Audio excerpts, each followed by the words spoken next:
Semester B, Week 2. Let's take a closer look at diatonic harmony. Last week we explored pure diatonic harmony, where all pitches are rigidly controlled by a single 7-note scale. Now I want to introduce diatonic symmetric harmony, where the root progression is drawn from a 7-note scale, major, minor or modal, while the chord structures, always in thirds, are freely chosen. Diatonic symmetric harmony produces rich and striking results. A familiar root progression can be reharmonized to produce new moods or settings, very useful in film music. And if you've practiced pure diatonic harmony, you'll have heard that chord 7, that's the diminished chord built on the root B in the key of C major, sounds thin or sour even.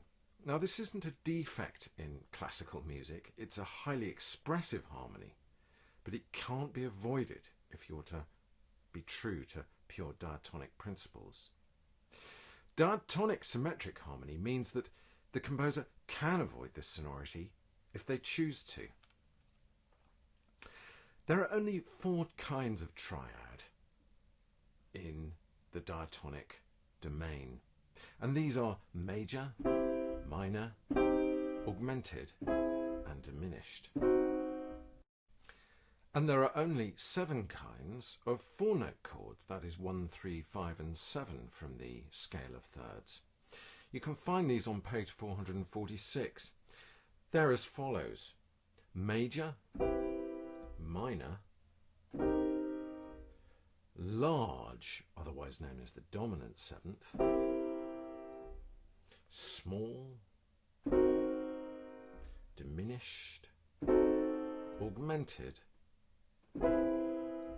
and another kind of augmented.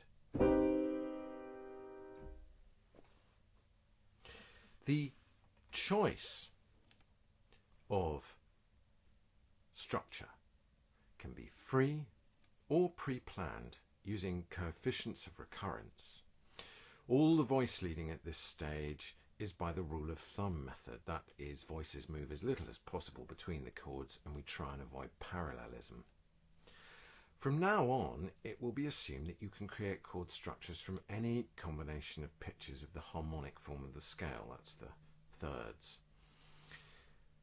That's this expansion.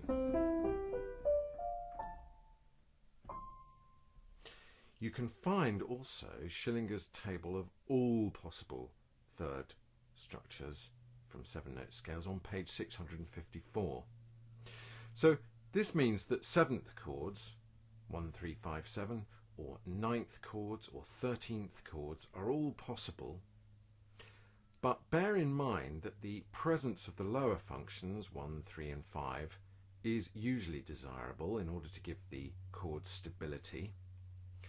Some of the functions, like the 11th, are often dissonant, and Schillinger's advice that when they appear in a chord, the higher functions, 9, 11 and 13, should be supported by their neighbours is not a rigid dictum, but it's often worth bearing in mind.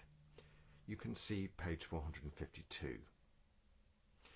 It's generally a good idea to maintain the number of voices in a chord.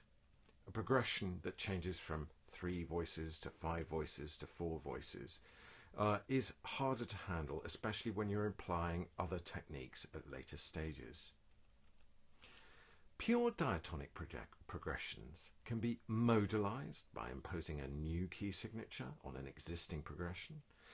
Diatonic symmetric harmony is automatically generated by imposing an artificial set of accidentals, for instance. Other methods of generating variations in the texture and the tonality are summarized on page 384 to 385. Notice the influence of principles first encountered in the theory of rhythm, namely geometry and permutation. Finally, I want to mention the 0 cycle. See pages 391 and page 446. This is where a root remains unchanged from one chord to the next. The harmony literally stays still, but the chord structure can change. This type of progression will prepare us for a more detailed exploration of voice leading next week. Some very striking results come from the idea of the zero cycle, and it should always be remembered that a root progression can remain static. It doesn't always have to flow on, ever changing.